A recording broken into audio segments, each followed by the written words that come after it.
Les épisodes 5 et 6 de la saison 4 de Wakfu sont désormais disponibles sur Roku et l'Ankama Launcher, et si vous ne les avez toujours pas vus, quittez cette vidéo et foncez immédiatement visionner ces chefs-d'œuvre, qui commencent à porter très haut la série, tant dans son écriture que dans son animation, même s'il faut avouer que la réutilisation de certains plans commence à bien se faire sentir. Heureusement, les scènes clés ont été respectées et on commence à percevoir le potentiel des scènes d'action qui sont très bien amenées. Et avant de commencer cette vidéo, je tenais à vous remercier. On passe des moments de plus en plus fous tous ensemble grâce à votre implication sur le Discord communautaire, des moments qui nourrissent cette hype autour de Wakfu, et si vous ne nous avez toujours pas rejoints, il n'est pas trop tard, le lien est en description. Enfin bon, j'imagine que si vous êtes ici, c'est surtout pour reprendre avec moi tous les éléments que ces épisodes nous ont dévoilés, pour être sûr de les avoir bien compris sans omettre aucun détail. Alors ne tardons pas davantage, voici le récap et l'analyse de tous les détails des épisodes 5 et 6 de la saison 4 de Wakfu.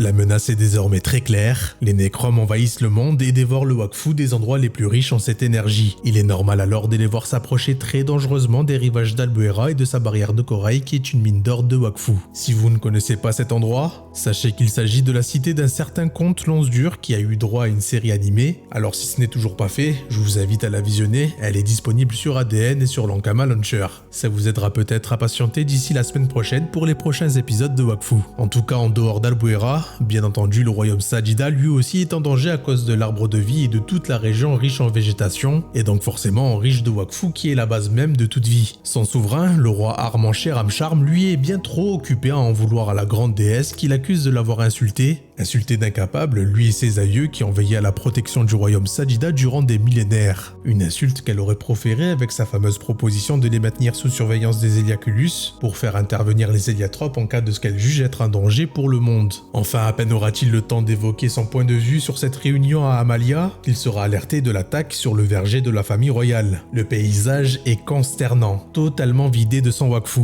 littéralement desséché de la moindre trace de vie. Un carnage qu'il est facile d'associer avec le triste spectacle qui suit les défrichements des forêts. Le responsable de tout ça, vous le connaissez, encore une fois, il s'agit des Necroms, insatiables, se nourrissant de la moindre goutte de Wakfu qu'ils peuvent trouver sur leur chemin. Bien loin de tout ça, chez les Percedal, tout va pour le mieux. Pou semble avoir fait des miracles qui en fait de lui quelqu'un d'apprécié par toute la famille. Seulement Pou est loin d'être le souci le plus important de la famille d'Eva. Madagascar est enfin arrivé, et il va directement mettre Tristepin au parfum de sa présence. Comme nous l'avons pour la plupart bien théorisé, effectivement, Madagascar est le père d'Evangeline. Et s'il est venu à leur rencontre, c'est pour demander à Tristepin de quitter Eva et les enfants. Pour lui, Tristepin apportera toujours le danger à son entourage, bien malgré lui, mais à cause de ça, les petits-enfants ne seront jamais en sécurité. Quelque chose que j'ai du mal à comprendre, d'autant que Pimpin a souvent cherché la tranquillité, renonçant même à ses pouvoirs de dieu Yop pour vivre avec sa famille. Même là, il a tant bien que mal cherché à esquiver Madagascar, sentant les mauvaises histoires à planer. Madagascar nous fera d'ailleurs encore une fois l'étalage de ses talents face à Flopin et Eva qui voudront l'écarter de Tristepin. Flopin qui semble avoir évolué depuis son combat face à Toxine, mais qui est bien loin,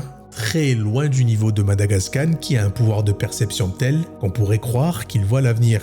Malgré tout, Tristepin réussira à le surprendre pour lui faire un câlin bien contre son gré. Cette annonce d'un père sorti de nulle part sera un choc très difficile à encaisser pour Eva, qui ira se réfugier avec Pain dans sa maison le temps d'organiser ses pensées. Maintenant, pourquoi a-t-il choisi ce moment pour refaire surface? Ça malheureusement nous en saurons pas plus, tout comme nous n'aurons aucune nouvelle de Ruel d'ailleurs dans ces deux épisodes. La région des Melka lui aussi semble être épargnée pour le moment. On y retrouve notre bon vieux Alibert qui veille sur Az et sa petite famille, qui me rappelle à bien des égards Pipoun et Eva ainsi que leurs enfants, sans oublier Chibi et Grougal dont on a enfin des nouvelles depuis tout ce temps. Ils grandissent dans un lieu plein d'amour que Hugo lui aussi avait besoin de retrouver. Notre pauvre Hugo est complètement perdu. Il découvre qu'il est le dieu d'un peuple qui est désormais disparu de la bouche d'un alter ego qui lui ressemble comme deux gouttes d'eau, avant de se réconcilier avec son frère Had qu'il recherchait depuis quelques années, et de retrouver sa vraie famille qui est loin d'être ordinaire puisque sa mère est la déesse Héliatrope en personne. Une tonne de choses qui lui arrivent qui sont en train de le perdre, mais son instinct est toujours bon, un instinct qui l'a conduit aux côtés d'Alibert qui est et restera à jamais le père de Hugo, celui qui le comprend le mieux,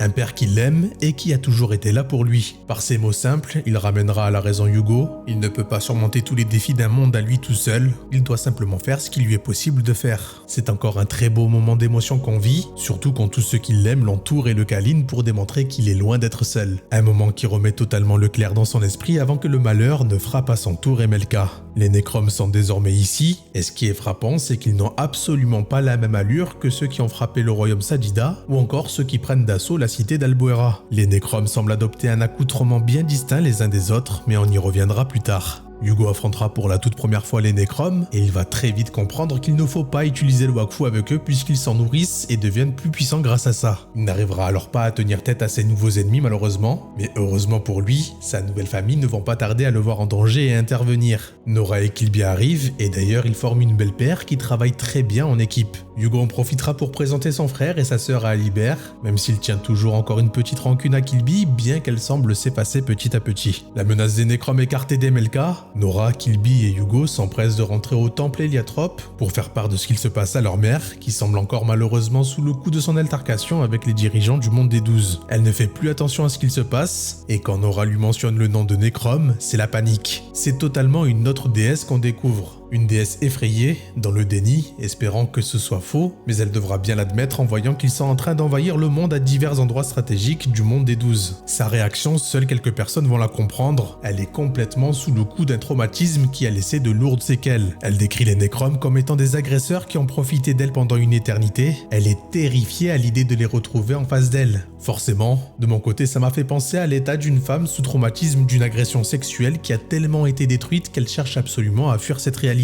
Ça n'y coupe pas d'ailleurs, elle ferme le temple et somme à tous les héliatropes de rentrer pour qu'ils partent le plus vite possible en quête d'une nouvelle planète. D'ailleurs, elle dit quelque chose d'intéressant, elle explique que les Necroms se sont emparés d'une partie d'elle-même, d'une partie de son pouvoir qui rend impossible la magie héliatrope sur eux. Pire encore, ils sont capables grâce à ça de retrouver la grande déesse pour manger son Wakfu. Nora semble agacée de voir sa mère réduite à cet état de panique, elle reprend même sa mère en lui signalant qu'elle sait très bien ce que sont les Necroms, d'autant plus qu'elle a perdu son frère dragon Ephrim qui s'est sacrifié en voulant les sauver. La grande déesse continue à nous donner des informations importantes, comme le fait qu'un être nécromisé ne peut malheureusement plus revenir dans le cycle de vie, et potentiellement donc de profiter de son cycle de réincarnation avec le Dofus pour le rendre éternel. Du coup je me pose la question du Dofus de Nora qui ne peut plus être complété. Est-elle destinée à rester ad vitam aeternam dans son Dofus quand elle décédera? Pour le moment nul ne le sait, mais c'est intéressant de savoir que se faire transformer en Necrom est irréversible. Il n'y a donc plus aucun espoir pour Ephrim malheureusement. En tout cas pour une déesse qui voulait gérer tous les dangers que les Douziens rencontrent pour les mener à un monde idyllique, elle a très vite abandonné face à cette menace, et grâce à ça, nos héliatropes eux aussi désormais se prennent en main. Ils refusent de fuir, sachant que les Necroms peuvent désormais passer de leur dimension au monde des 12. Ils savent pertinemment que c'est qu'une question de temps avant qu'ils les retrouvent sur leur future planète. Ils n'écouteront alors pas leur mère et tenteront d'enrayer l'avancée des Necroms sur le monde des 12. Se retrouvant seule et sans aucune solution pour aider ses enfants, la grande déesse va soudainement penser à Locus, le gardien du temple qui ne bouge pas d'un pouce devant le portail du temple Héliatrope situé sur l'Inglorium. Elle va tenter de récupérer son cœur qui est une formidable source de pouvoir, une source de pouvoir capable de venir à bout des Necroms, et si vous avez la ref, vous comprendrez aisément que Locus est un survivant d'un peuple qu'on connaît tous très bien,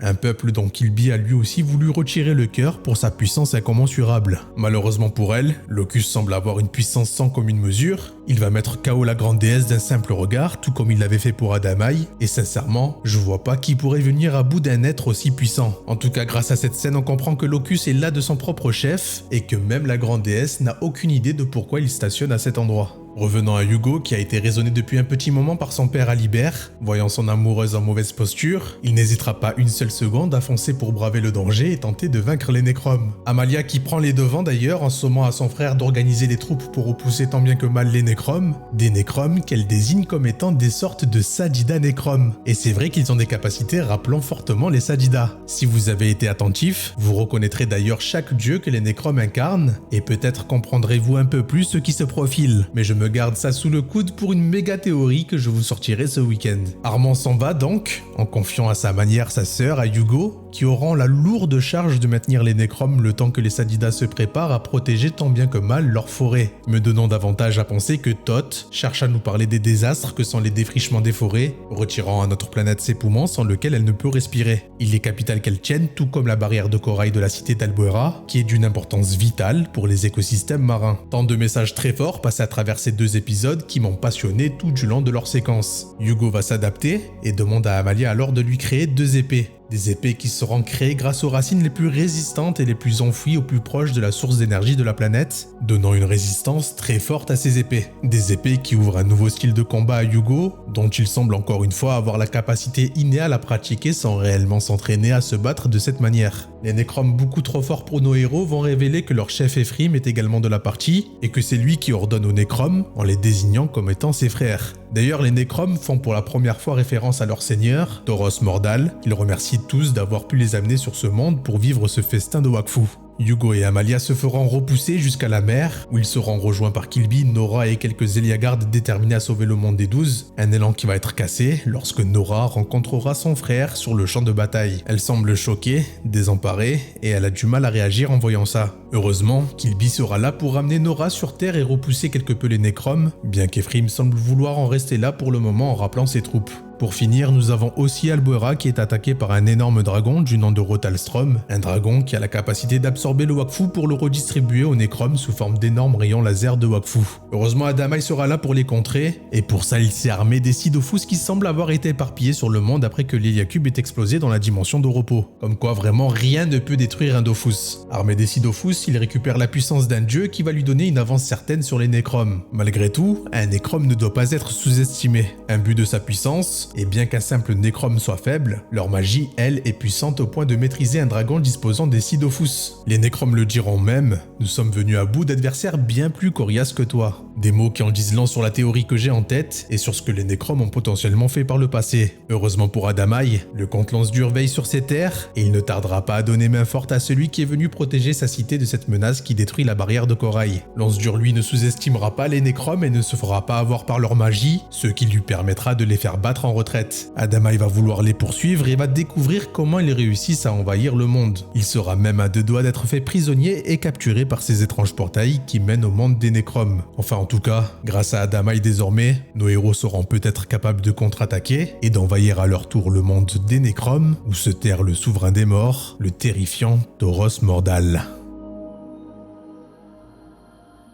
Voilà pour mon petit récap analyse de ces deux épisodes. J'ai essayé tant bien que mal de vous faire ça proprement, sans spoil, pour que vous soyez bien au clair sur ce qui nous a été raconté, mais ça a été tellement condensé que je comprendrai si vous avez plein de questions à poser. Vous inquiétez pas, je m'efforcerai d'y répondre à un maximum. En tout cas, voilà deux épisodes qui m'en ont mis plein les yeux. J'ai hâte d'avoir aussi votre ressenti. En attendant de voir tout ça, il est temps pour moi de rendre le micro. C'était Zaki. Pour vous servir, ciao.